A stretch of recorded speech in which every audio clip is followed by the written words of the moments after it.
My name's Nick Kemp. I'm the creator of the Provocative Change Works model of communication. Provocative Change Works came about it was really sparked by my first encounter with Frank Farrelly back in 2004. Prior to that, I'd already been working in personal change, using hypnosis, NLP from the 1990s. But it's only when I saw Frank that my whole world just went bang. And suddenly I rethought everything I know about communication. I was alerted to Frank coming to the UK by my good friend Andy T. Austin, who just sent me an email, and in the subject line it just had this one sentence, "He's alive." And I thought, what? So we booked on this workshop. I took my wife, Sue. Andy took a friend down to this training on the South Coast. And this was a 4-day training, which was advertised as Provocative Therapy Masterclass, which Frank was none too impressed about because Frank didn't like the idea of any mastery within 4 days. Anyway, we went to this workshop and there were just 17 people there. Equal divisions between ardent NLP enthusiasts and trainers and ardent feminist social workers. And for the next 4 days, I continued to be completely intrigued, bemused, and baffled by Frank's approach. I literally didn't know what to make of it. I saw him work with clients, and I had all my NLP radar and hypnosis, personal development radar fully attuned. And I was just going, what is this? I couldn't make any sense of it, but I loved the fact that it was totally conversational and clearly he was getting great results with clients. Okay. What's the problem outside of pronouncing your name? I don't know how to deal with my mum. She has a lot of problems. How old are you? I'm 29. Jesus. Do you think when you're... I'm trying to understand this to carry the further. Do you think when you're, 58, you will have learned some rudimentary things about how to deal with mumsy? I hope so. First, the head is the hesitancy. No, that's a no. Okay, right. Well, she just puts your mind in knots or something and twists it like a pretzel or something each time she opens her mouth? Yeah, yes. She's a lovely lady. She's a lovely lady, and by God, she ought to be, the government needs her. And the State Department, what do you have? The overseas, what do you call that? State Department seeking about relationships with all the other nations of the world. What is that? Here in England. You got a department for everything.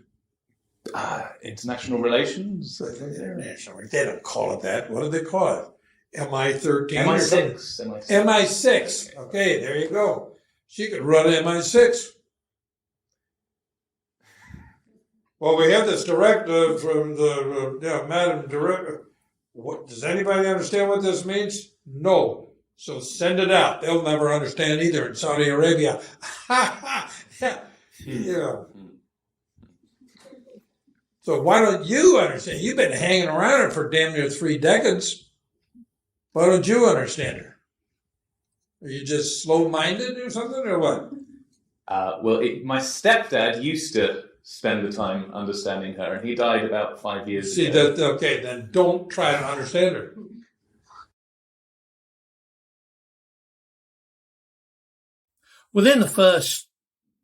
Pretty much within the first 2 hours, I thought, okay, there's something here which is wildly different. I really need to investigate. So I approached Frank and said, okay, so what resources, tapes, DVDs are there available for me to study your work? And he said, well, you got my book? I went, yeah, I've got the book. And he said, do you have the second book? I'm going, second book? I've never heard of a second book. And he went, yeah, it's in German. I thought, geez, now I'm going to have to learn German. And the second book was called Me and God and was about Frank's upbringing. Later on, when Frank and I became friends, we actually had Me and God translated into English, so the English population could then read it. And here is the original Me and God book. Bottom line, I wanted to know more, so I invited Frank over to the United Kingdom. And from 2005 right up until when he passed, every year he would come over and I would host him to do workshops.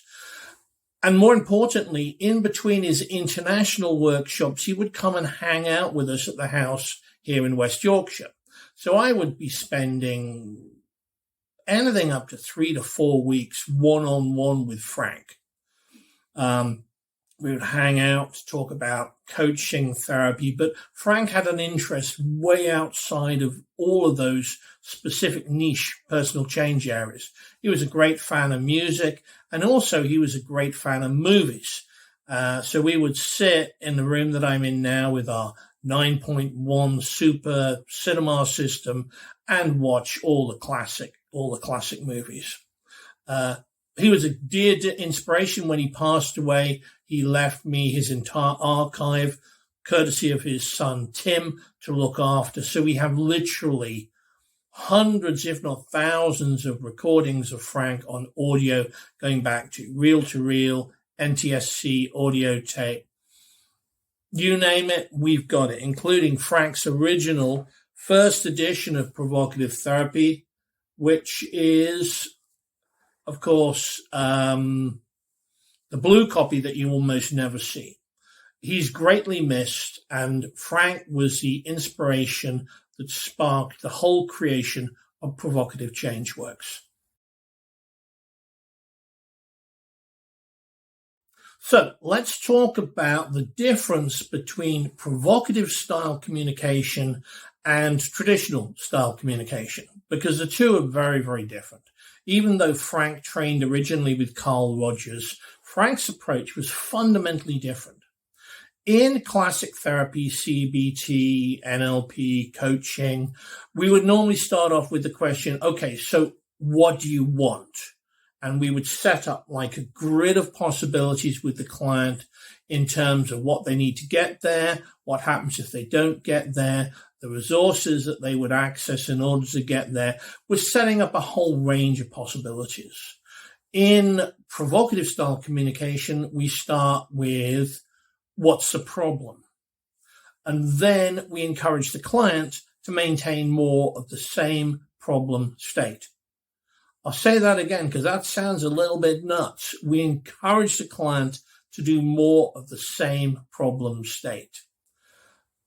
What this means is the client starts to affirm what's different, what's useful, and starts to explore their own thinking. So rather than giving words of encouragement and aphorisms, and as Frank would say, pumping the client up with all sorts of positive suggestions, the provocative coach encourages the client to think differently. My favorite all-time client was, which was a Zoom client during the COVID-19 period with this woman whose immortal and memorable first opening phrase was, "Nobody likes me." Now, if I were a coach or a therapist or a counselor, I would probably start off by listening very carefully to everything that she said, affirming to her that, most likely her parents like her and there are friends that like her, and all the different affirmations that you would expect in normal communication, standard communication, to encourage her and basically pump up her self-esteem so she felt better about herself. Provocative style works differently. She says, well, nobody likes me. My response is, well, some people are just plain unlikable. We've all been there. You're in the supermarket, you see one of these people coming towards you and you think, oh no, too late, now I've seen them. I'm going to have to just engage and see how quickly I can get away. She starts laughing and says, well, when I say it out loud, it does sound a little bit nuts. And I say, not necessarily. Trust me, some people are plain unlikable. Now, this may seem completely crazy from the outside. However, what it does is it empowers the client to begin to think differently about the issue. So they start doing the work. When I first saw Frank working, first of all, none of it made any sense. It was just like the Mad Hatter's Tea Party. I just couldn't make any sense of it. Then gradually I began to realize he was adopting a series of different positions to get the client to start to think differently. And he would move between these positions so that the client would start to affirm something new in their thinking and feeling responses. And from this, I had an idea about how to teach this particular strategy and to teach this model. I realized he was fundamentally working in two particular ways. One was directly with the client. Have you, did you, are you? And the other was indirectly with a lot of stories talking about things. At times during his workshop, sometimes people would think, especially the client in the demo session, where the hell are we? What on earth is going on? But very similar to Erickson, who he never met, but who he spoke to, Erickson's wife, Nettie Erickson, for 18 minutes, who said Milton was very interested in Frank's work. As with Erickson, the stories tended to engage and connect with the client. So the first thing to remember is that in provocative style training, everything is conversational, as if talking to an old friend. So Frank would adopt a series of different positions. And I thought, okay, how can we teach this to people so that they're not all just staring, thinking, what is this? How do we make this teachable? And I came up with what I call the provocative series of icons. I'll show you a few of these. These are positions that the client will move to in relation to the coach will move to in relation to the client. So example might be, tell a story, talk about something which creates some kind of thinking or change of thinking and feeling with the client. In Ericksonian hypnosis, Erickson would talk about it, my friend John, where he might talk about other types of client positions. That engages the client, takes them out of their current thinking into some other way of thinking. Another one might be exaggerate everything. Hence, the nobody likes me. Well, some people are just plain unlikable. Some people are more than plain unlikable. Suddenly, the client's way of thinking is just being exaggerated to the point where usually there's something happening in terms of the changes. For those who are NLP types watching or listening to this, it's like a compulsion blowout where everything is brought to a threshold to experience something new. Other examples of stances might be this one. It's not your fault. This is where the coach would encourage the client to do everything as exactly as it is, and would state that everything else is to blame for the problem. It's not you. It's how you were brought up. It's because you live in a particular place. It's because you eat certain types of food. It's because you drive a certain type of car.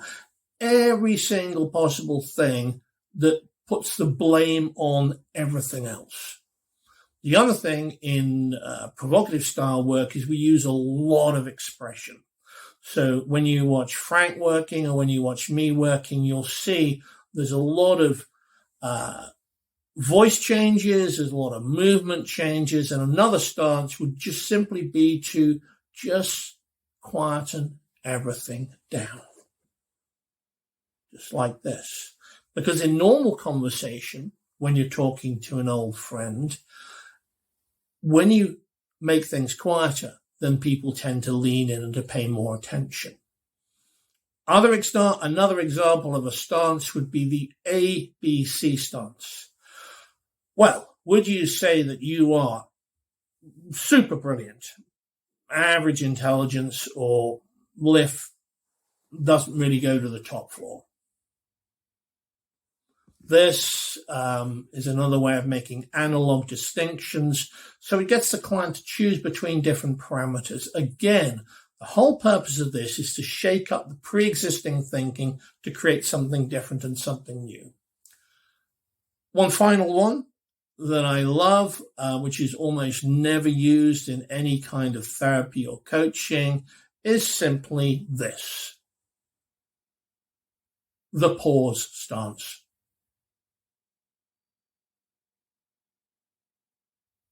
Now, most therapists and coaches cannot stop talking.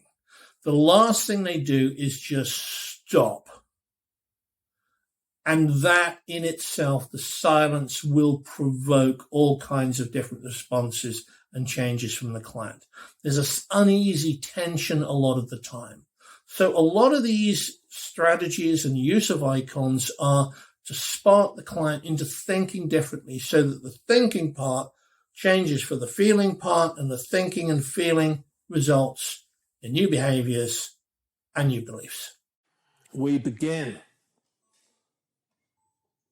So, Tom, what's the problem?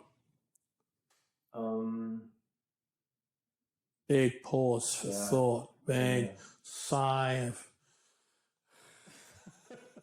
God. There's some part of it.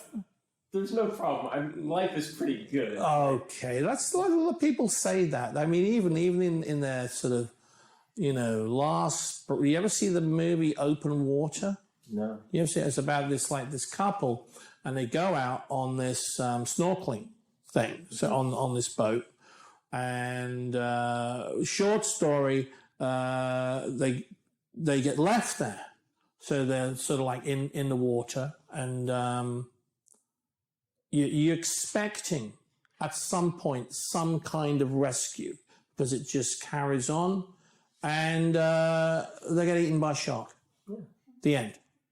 And there's no happy ending. There's no, because you keep thinking, oh yeah, but what will happen is normally what happens is it goes through like a storytelling curve of this and then loss and then gain and then, no, get eaten by a shark. Well, individually, one goes down first after about 3 days. It's a love story. Not really. It's a story of don't go snorkeling out in the ocean. That's for me. That's my lesson to be learned from it. It's like potholing. You go, no, I don't think so. Or jumping out of a perfectly good plane. I don't think that's what I'd want to do. So my snorkeling experience is the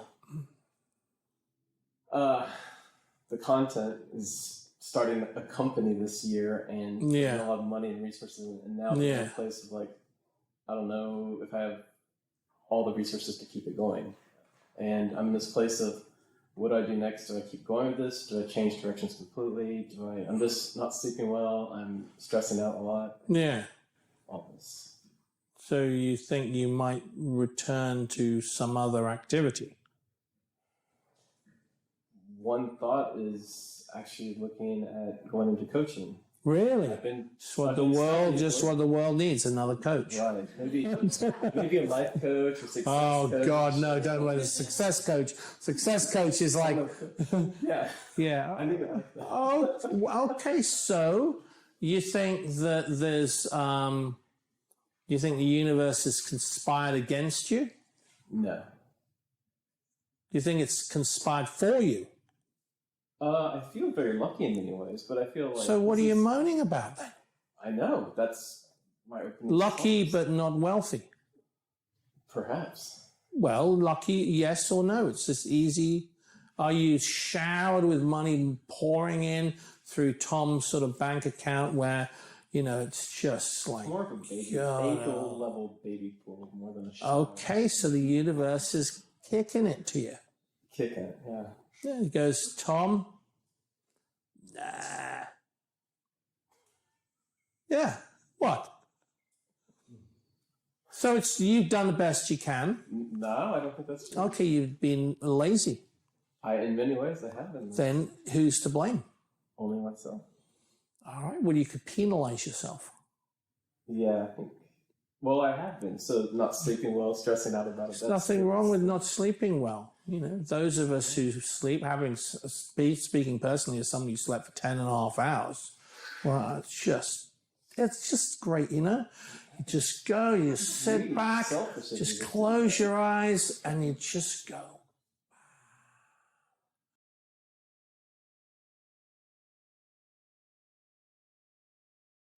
So, PCW came from provocative therapy, was sparked from provocative therapy, but it's much more expansive than that because it also includes elements of trance work. It includes fractionation, where we take the client in and out of having their eyes open, eyes closed to notice how they think and feel differently.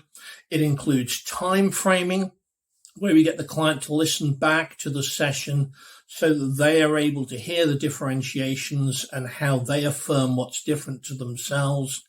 There's a whole bunch of stuff that's involved that's very different even to Frank's original work.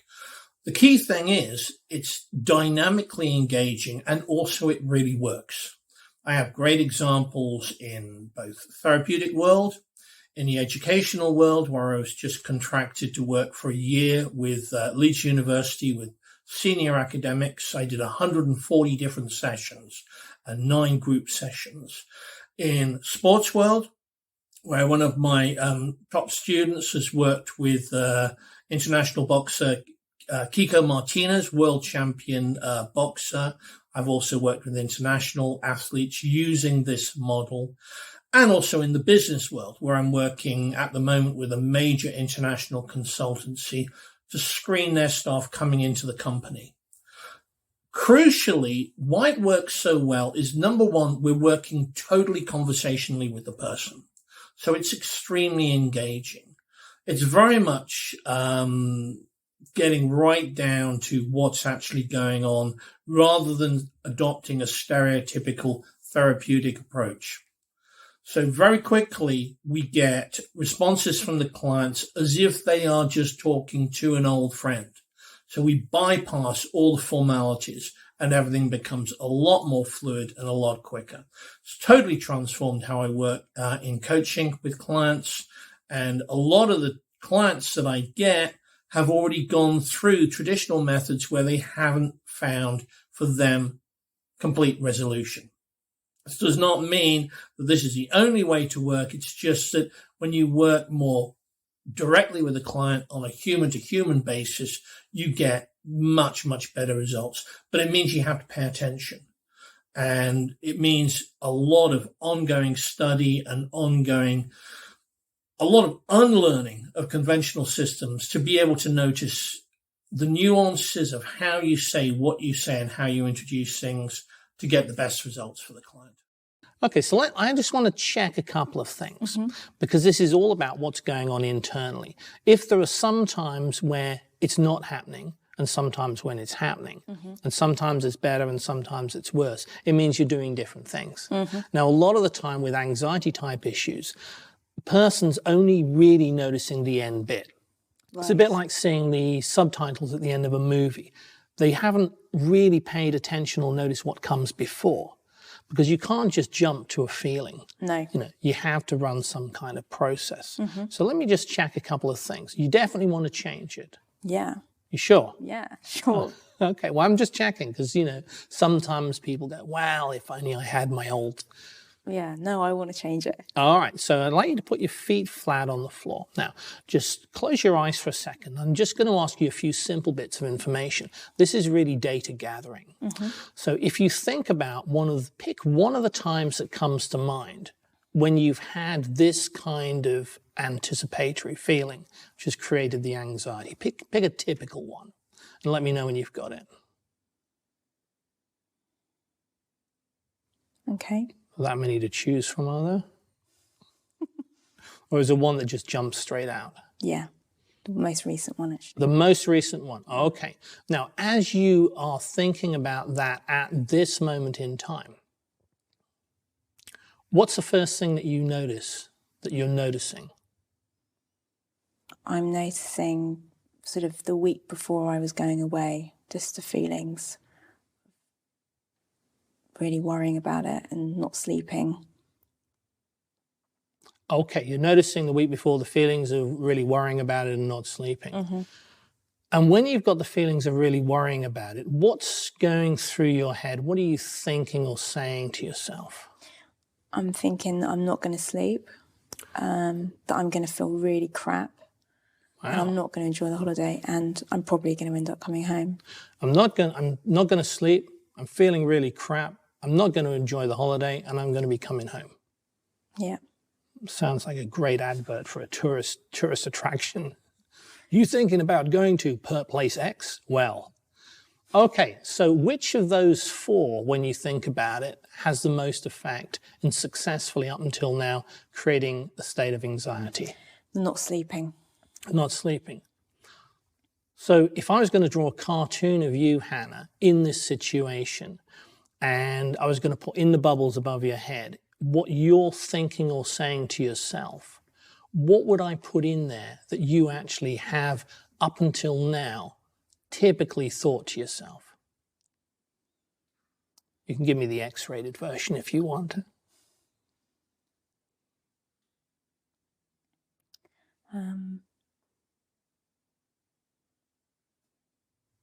Just will I be okay, I suppose. Will I be okay? Yeah. Okay. And when you have thought, will I be okay? Yeah. Will I sleep? Will I be okay? Okay. Which one has more effect in terms of feeling anxiety? Will I sleep or will I be okay? Will I be okay? Will I be okay? Okay. So when you think at the moment, will I be okay? What kind of voice do you think it in? Is it a bit of a quick voice? Is it an anxious voice? How would you describe it? Anxious. Anxious. Okay. Seem very sure about that. Okay. And if you think about that in that anxious way at the moment, what effect does it have?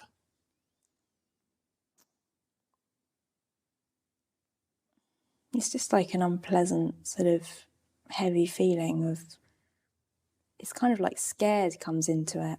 Oh, okay, so it's kind of like scared Being comes scared, into it. yeah. Okay, open your eyes for a second. See, this is very much about the signals that we give to ourselves about different things.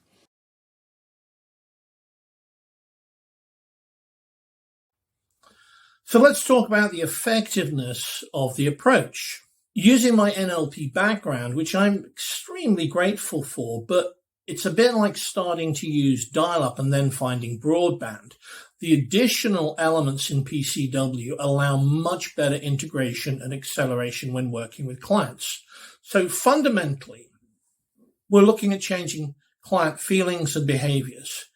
There's four main ways in which you can get a feeling.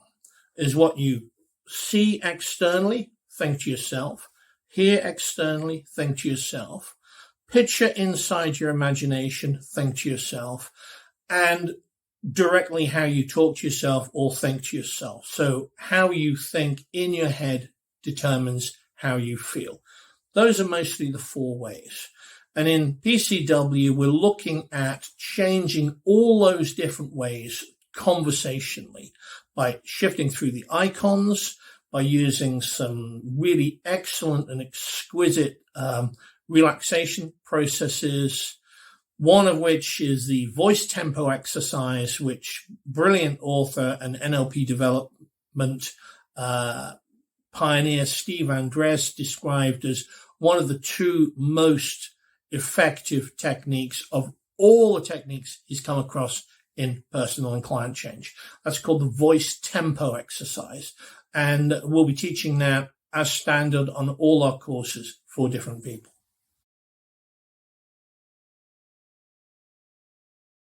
Then in, I think it was about 2008, maybe 2009, was invited by Steve Andreas to do a workshop in San Francisco for Robert Dilt's big seminar period called IASH, the IASH seminars.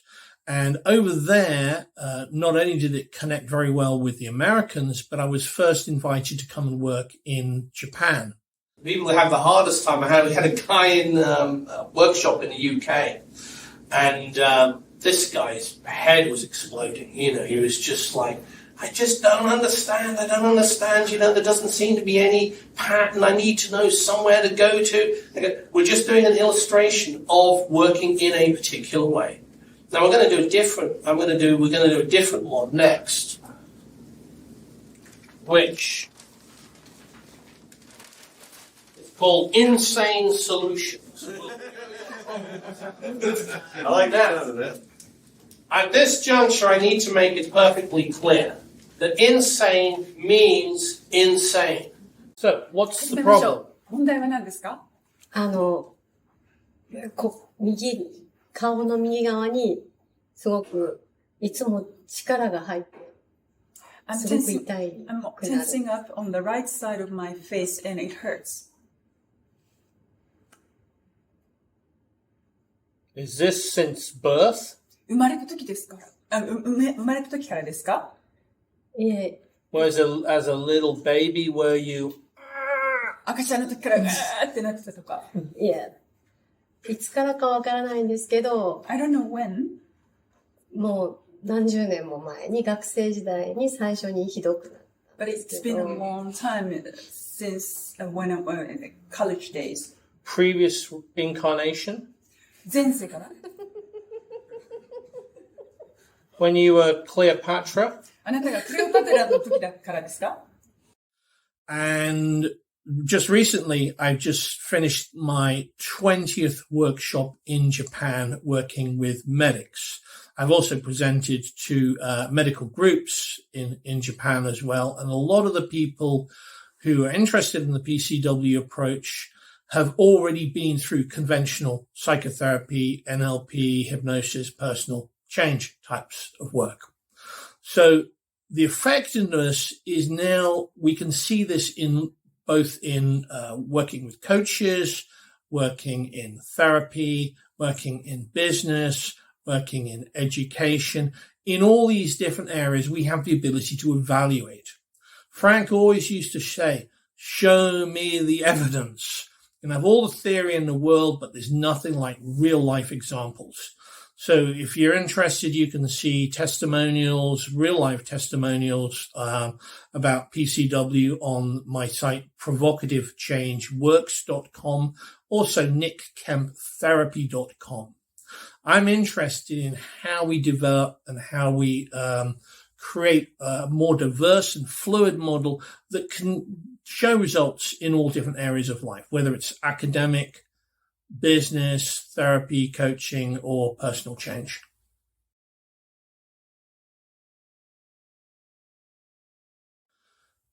With COVID, we started to run online courses, which, if you asked me, talk to me about running courses on Zoom, maybe even 5 years ago, I'd go, seriously? But I have to say this has been one of the most effective ways of working. As well as teaching live in 16 different countries, everywhere from literally from Russia to India to Japan to Ireland, Switzerland, Austria. For the last 3 3.5 years, I've been running monthly trainings internationally across the planet for people who are interested in checking in. These trainings are really for people who want to improve and demonstrate greater skill levels. And this October, I will be running what I call the Generation 3 PCW. So for those of you who might think, oh, I haven't even done 1 and 2, don't panic. Generation 3 simply means the emphasis is more on taking these skills to a wider audience. So some of the people actually who will be participating on the course will be leading some of the group exercises. They're very experienced already in the model. In this October course, we will be talking about the basics of how to get the best out of client sessions. So whether you're in personal change, therapy, coaching, business, sports, academic, or you just want to improve your skills, then there'll be a great overview of the whole process. And most importantly, how to use the exercises, how to learn and integrate the skill levels. You know, I had somebody once say, oh, I'm not sure about online stuff where we're just spoon-fed things. I go, trust me, there's going to be no spoon feeding. My job is to give all the experience and information that I've had that's worked so far. And also to point out that this is a constantly evolving process and a constantly evolving model. So on the October training, we'll be looking at all the stances, the original 27 stances and a subsequent 13 that we've added to this. So there'll be a lot of exercises looking at video of clients and client sessions and deconstructing what I call director's narration to say, okay, let's stop. Let's look at what's going on here. Teaching very specific skills to resolve anxiety, anger, and other types of issues. Looking at how to best time frame things using hypnosis and other language so that when the client listens back to the session, they essentially accelerate and rerun what we've already done in the session. Hugely powerful and hugely impactful. There will be a lot of purples and exercises where I'll say, okay, we're just going to do this now. So this is a dynamic, very comprehensive, very well thought through process. And the benefit of the PCW model is that I now have students literally all around the world that are constantly refining and developing the actual process. So it's very much open source. It's not like Nick at the top of the pyramid sends across the latest pearls of wisdom. It's very much a collaborative open source mechanism. So we will be looking at deconstructing sessions, looking at group work, looking at specific conditions, specific problems, and also inviting questions from people, because one thing is we never stop learning. When I was hosted by Steve Andreas in Boulder on 2 occasions, one of the things he had at the front of the workshop was a big sign that said, no one of us is smarter than all of us.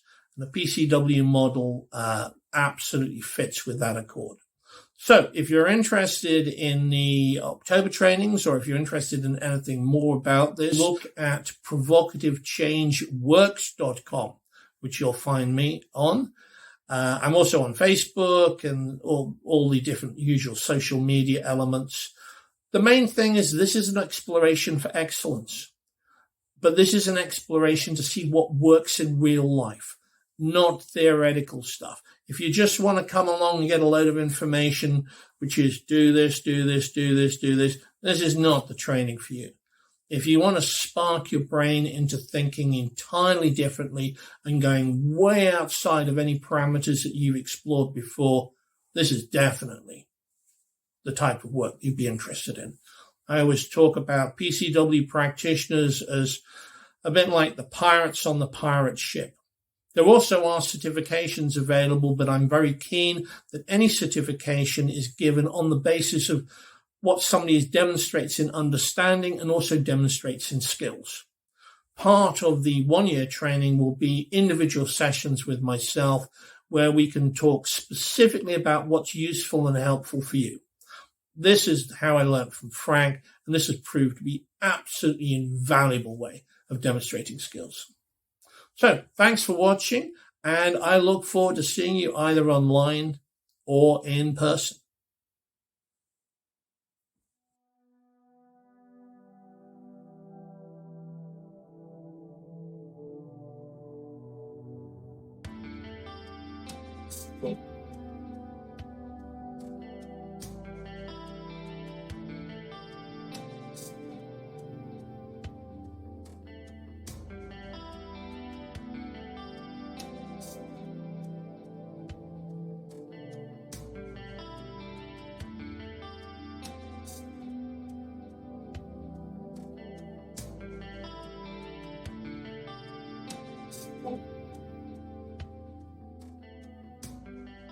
Had the most fun actually as a client, and experiencing from the inside what it was like, because there's a sense of creative new ideas coming up from something directed in a way that I wouldn't have normally thought through. And learned most from, I think, as people have been saying, very elegant modelling process that you've done here to be able to take what Frank does. And I can see all these things in Frank's work, but what you've done is make it, as people are saying, immediately accessible. Nice work. Right. Yeah. So it's a protective measure. All right. Well, what's wrong with that? Well, Good bit of protection's no bad thing. It ruins the stability and balance in my life. Stability and balance. God, it's hugely overrated, stability and balance. I mean, creates lots of guilt and regret. The Swiss, they're just constantly the neutral country. Have you been to Switzerland? No. Session with you accessing all kinds of things and saying, where the heck is this coming from? I don't say. I know you did. And kind of, poking back at you a little bit, which was fun. There's so many things that are useful that it would be really hard to say what is, but I'll name three. One is, I haven't done hypnotic induction. That just wasn't part of my practice, even as a clinician. I just didn't do that. And so to find easy, natural ways to do that are just really useful. The other is I think the second thing is to access whole different parts of myself, because I like to have fun. And it's the ability to bring fun and permission to bring fun into something that is then useful for people. And the third thing is, like we discussed a bit over lunch, my mind is just percolating over all the things I can do in business and with groups in terms of activities that can really help shift states to get them where they need to be. So, I mean, it's really, in a sense, an embarrassment of riches. I feel like I've gotten so much out of this. Right. The kind of just the rapid fire card approach, that was great. I feel like I got a lot of flexibility from doing that. And the final exercise was brilliant. So. Tricia. A lot of things I could say. Yeah. I enjoyed watching your demos. They were delightful and just very funny often, and just experiencing the different ways you would meet different individuals and different difficulties and so on. I enjoyed that. I also really liked the exercise, and I was sorry to miss the packed exercise day today, most of it, because I love that part a lot. And I feel like I gain a lot from being on the receiving end and really feeling what it's like from the inside to get these things that, I understand when people first see it and they often go, whoa, you're being rude, you're being obnoxious, how can you possibly do that? And I think it's so useful for me to experience just, what it's like to have somebody run this on me, and it actually feels wonderful. I love it, when they do that for me. So I appreciate that. Correct. Provocative Change Works is super simple yet super powerful method for problem solving. It works in all walks of life. I use it in business, namely sales, leadership, strategy work, but it works in working with clients, education, sports, you name it. I highly encourage you to just try it. Just see for yourself. And I hope you get from that as much as I did. Well, I suppose, when I looked at it first, similar to most people, I think, what the hell is going on here? This just looks like the therapist is going to get punched any moment. It just looks kind of strange. But I suppose it's a very different experience when you're the client. And so when you join a group or when you have the experience of being a client, you realize, oh, that's not what's going on at all. That there's something else. In fact, it's so multi-layered, all sorts of stuff going on that is really kind of propelling change. And how can I say that more effectively? I think just join and see how it really is. I highly recommend it. I think it's fantastic. Well, I recommend it if you're serious, and you want to work as a therapist, or even just purely for your own interest. It's a fantastic tool, and it's a fantastic group. I mean, I really hope that a lot of the people that are on it now will continue on, because and if we can expand the group, that's even better. It's collegiate. It's in depth. It's people who are really interested in learning. There's some very clever people on the course who make great contributions.